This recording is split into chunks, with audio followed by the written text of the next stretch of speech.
Hey guys, welcome to Friday Fundamentals. This week we are going to talk about the supporting cast, if you will, in this little reality show that we call Furniture Rehab. So, you know, everybody knows, everybody talks about, oh, the paint and the paint colors. Hi, Pam. They talk about the transfers, they talk about the gilding waxes, but they don't talk so much about these things. So we're going to give them their props, okay? So we're going to run this like the Oscar. We're going to see who gets this. Yes, I have one. So here we go. Hi, Robin. Hey, Carla. All right, I'm going to do my top 10. These are the ones that I use most often. So your top 10 nominations are number 10, a gift card. So, hi, Kara. So this, friends, is the gift that keeps on giving. Somebody gives it to you for Christmas. You go to my website. You spend all the money on the paint. No, just kidding. You go out, buy clothes, whatever for you. Then you save this when it's all gone, because I use this thing, this little gift card, for a lot of things. So I use it to wrap sandpaper around so I can get into those little tiny grooves. I use it to smooth out. Hey, Kathy, my friend. She shows as Beth on here, but we're friends from like elementary school. But okay, anyhow, sorry. I'm getting distracted. So gift cards, I also use these for decoupage to kind of smooth it out. If you're doing napkin decoupage where you pull off that outside layer, you know how thin it is, and once it starts to get wet by whatever medium you're using, it gets it tears really easily. So put it on, slap a piece of plastic wrap over it, and use your gift card to smooth it out. Putting on transfers, you end up with like little air bubbles in them. Use your gift card to scoot those air bubbles over to the edge and get rid of them. So gift cards, friends, definitely use them. Our next nomination, chip brushes. So there are a lot of furniture artists, and I say that like they're truly artists, because I know a lot of them that use just chip brushes, no fancy brushes, just chip brushes, and they come up with amazing finishes. So, you know, they can make an amazing finish out of anything. I don't use these for that because I'm not that good. But what I do use these for, and I like the ones that are double thick. This is a double thick one. Shellac. I use chip brushes to put on my shellac. The cool thing about if you're using clear shellac, not the bin, not the primer, we've talked about this before, but the clear shellac, once you use this and you put it on, set this aside, let it dry out, and it's going to be like rock hard. The next time you go to use your shellac, open the can, stick the hard brush in there, and just let it sit for a few minutes, and it'll soften right back up. But people use these for all kinds of things. I also use these to slather on my stripper when I use stripper. I use these double thick ones for like gel stains that I'm going to be wiping back. So these are really, really good to have on hand. You're not going to use them all the time, but you will definitely need one when you don't have any. And they're pretty cheap. I mean, the really, really cheap ones you can pick up for a couple of bucks. Like I said, I like these double thick ones because they're just a nicer quality. So that's that. Our next nomination, you guys are going to like this one. And yes, I wrote everything down in order. So our next one are these. I'm sure some of you know what these are, but a lot of people, I will say, go get those blue shop towels, and they're like, huh? And they think that they're real towels. These are not, they're not real like towels for like drying dishes or anything like that.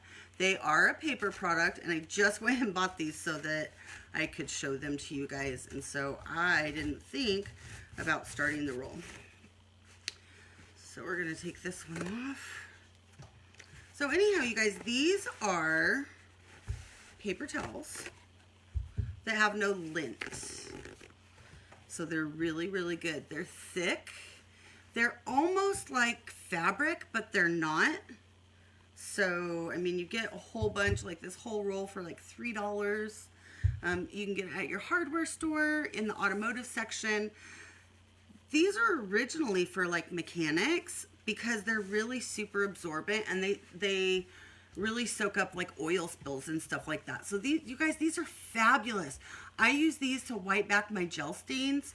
I use them for a lot of things, but that's the main thing that I use them for, because they're just really nice. Okay, and then you can just throw it away when you don't want it anymore. So there's that. Our next one, you guys, my Orbital. Hi, Danelle. My Orbital. Now, I am not constantly walking around Orbital sanding things, but the reason I like an Orbital sander, and it's getting dust all over me, is because the random Orbital sander, it goes in a circle, but it goes like all over. Hi, Deborah. And so it helps to keep you from doing silly things like blowing through your veneer. Now, listen, even with this, you can still blow through your veneer if you're pushing down on it, if you're holding it in one spot. But if you're moving it around, it works really, really well. Now, let's have a little talk about sandpaper and different grits, because I always get asked this, and sandpaper goes right along. So that is still that nomination at number 7. Everybody always asks me what grit of sandpaper I use. Your mileage may vary, okay? But for me, I don't use anything grittier than like 80 grit. The lower the number, in case anybody doesn't know, the lower the number, the grittier it is, or like the rougher. The higher the number, the softer it is. Not soft, but you know what I mean, the less gritty. So for those of you who buy shrimp, I know this is going to sound funny, but you know, if you buy a 10 count shrimp, that means there's only 10 in a pound. Those are bigger than like a 40 count shrimp. So the smaller the number, the bigger the grit. Okay. So the lowest I go is about 80. Now, if I need to pull something off and 80 grit isn't cutting it, folks, use a stripper, because you don't know what it's underneath.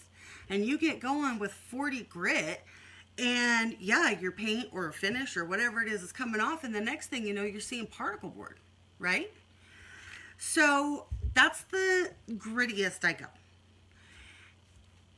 The most fine I go, and you guys are going to think this is weird, because I know I hear people all the time saying, oh, use 600 grit, girl, it's going to make it soft. The highest I go is 220. Now, I can make 220 feel grittier by putting a little bit of extra pressure. I can make 220 feel less gritty by doing it so much softer. Okay, but we're going to talk about finish grits, finish tools here in just a second. So 80 to 220 is about all you need. No sense in having 47,000 different grits of sandpaper. All right, so coming in at number 6. Let me find it. I have everything spread around here. So a finishing pad. So anybody who uses chalky paint knows that it's got a certain feel to it. And there are some people out there who don't like that. Matter of fact, there are some people out there who hate it as much as nails on a chalkboard. Now, paints like Dixie Belle, or say even Fusion, they have acrylic. And so they don't necessarily need a top coat. Dixie Belle, I almost always top coat unless it's for myself. Fusion almost always doesn't need it. But as far as Dixie Belle goes, you're still going to get that kind of chalky feel. So using a finishing pad on that will make it really soft and smooth. But I use these for other things too. And one of the best things I use these for is like burnishing transfers. And a lot of people say, what does burnish mean? So forgive me, but it just means like rubbing it down and making sure it's really secure. So I do that with my fingers a lot, but if you've been following me for any time, you know that my thumb and finger on my good hand is numb all the time. So this helps me. Like if I have a lot of burnishing to do, it just starts to bug me. So I will use this, and it really, really gets those on really well. So definitely a finishing pad. Coming in at number 5, friends,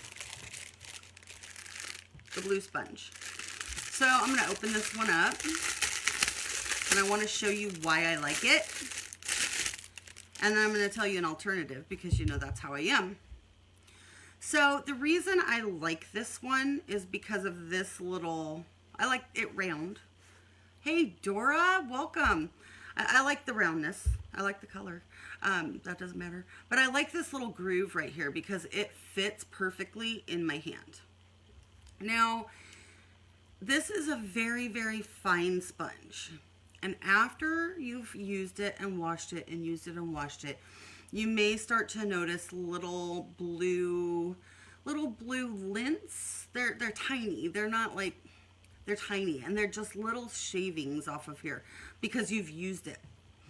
So a really good way to get around that is to just take like a nylon, you know, those little ankle footy ones that you can get, and put it over here. And that does a couple of things. Number one, it keeps those little blue things out of your paint or out of your top coat. Number two, it makes for a super, super smooth finish. So I really, really like this, especially because of this right here. I just love how it fits in my hand. Now let's say blue's not your color. You don't have the capability to get one of these. You can head on down to your hardware store, go to the automotive section, and they have big like car washing sponges. And what I do if I am, hi Catherine, if I'm out of these and I'm waiting on an order, I will go get one of those, and I will actually cut it into little hand-sized pieces. I have really small hands, so I will cut it into hand-sized pieces and use that. I still like this one better because I'm going to try to get it close, close, close. You can see how fine it is. Like, it's super fine, and it just leaves a really, really smooth finish. Okay, so that is number 5, friends. We're halfway through the list at this point. Okay, number 4. You guys, I've talked about this particular thing a few times. Matter of fact, I think I talked about it last week when we were doing stenciling. Tape. I love the frog tape. Now listen, if you can't get frog tape, the blue tape, you notice I do have some. I don't hate it enough that I don't buy it. It's all right, but this is way better. And the regular frog tape is green in color. I always get the delicate. It's really, really good if you just want to like tape things off. I don't have a very steady hand. So if I need a straight line, I tape it off. If I am doing Harlequin, I don't use a stencil. I actually just make the lines with the tape. You can hold things in place with it, and I always use the delicate just in case because I don't want to pull my paint up. So you definitely want to have painter's tape in your arsenal. Okay, next on the list. Let me find, oh, there it is. Green Scrubbies.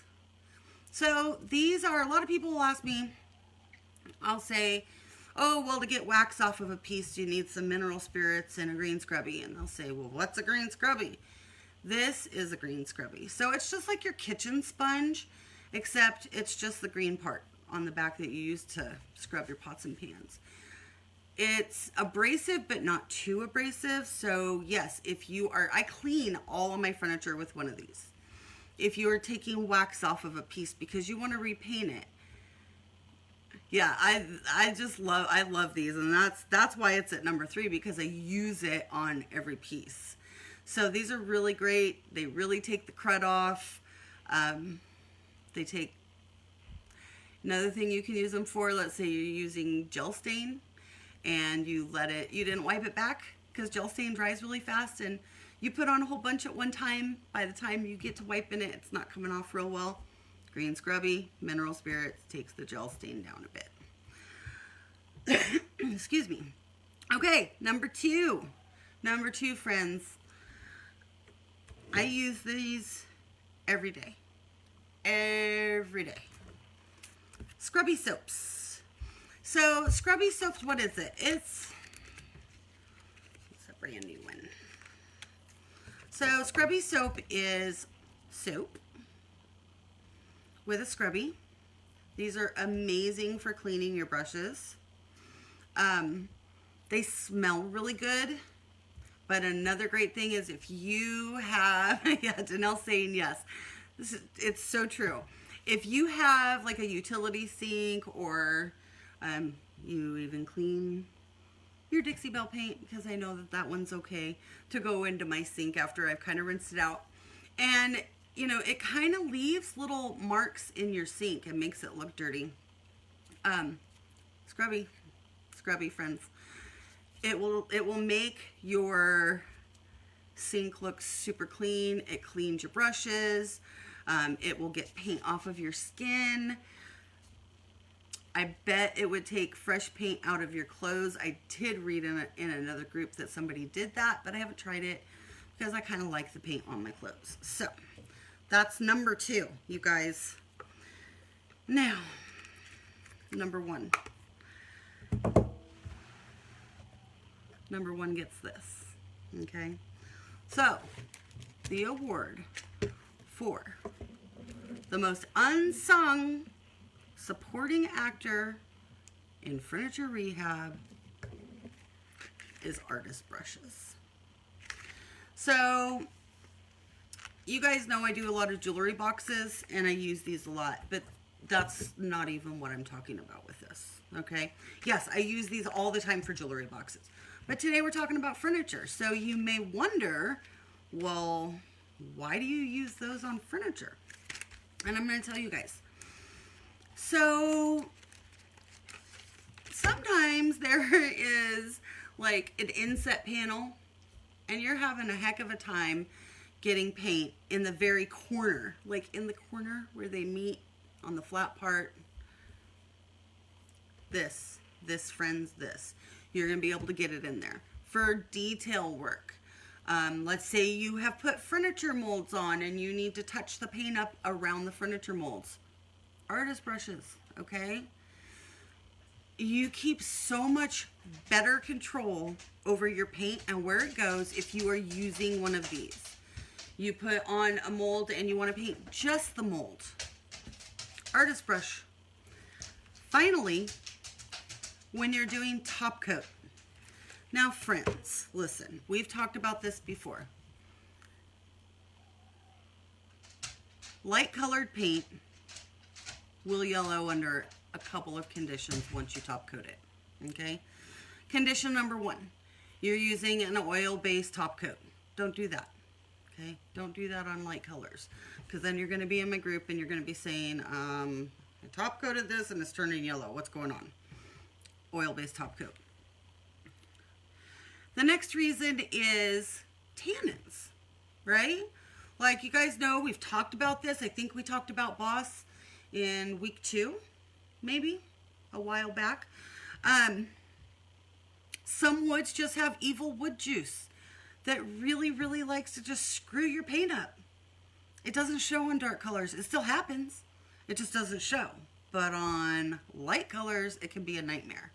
Well, we combat that by either putting Boss on or clear shellac or bin, okay? But the third reason, there's 3. You're using a water-based top coat. You have primed against tannins, but it's still kind of yellowing, especially in the corners, especially in the detailed areas. Why is this happening? Friends, if you let water-based top coats pool, run, drip, get really thick in little areas, it's going to yellow as it dries. It just does. When I am doing a top coat on a piece, I keep one of these handy at all times. So if I'm doing an inset panel with my handy dandy sponge and it pools up and it's extra in there, I take it out with this because I don't want it to stay in there dry and look all dingy and yellow. So that's it. So that is number 1, friends. it gets the award because it just comes in so handy and helps me so much. So if you don't have artist brushes, get them because you can use them for more than just art. So you guys, I have a couple of things to talk to you guys about.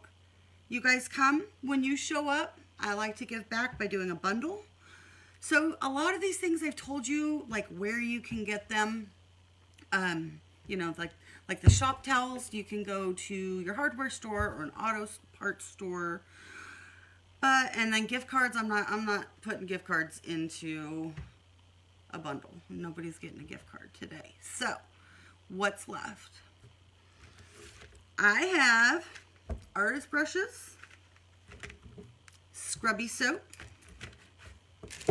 green Scrubby, blue sponge,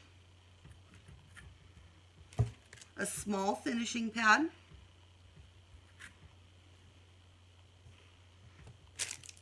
and a sanding sponge. That's $2.20, the most used grit.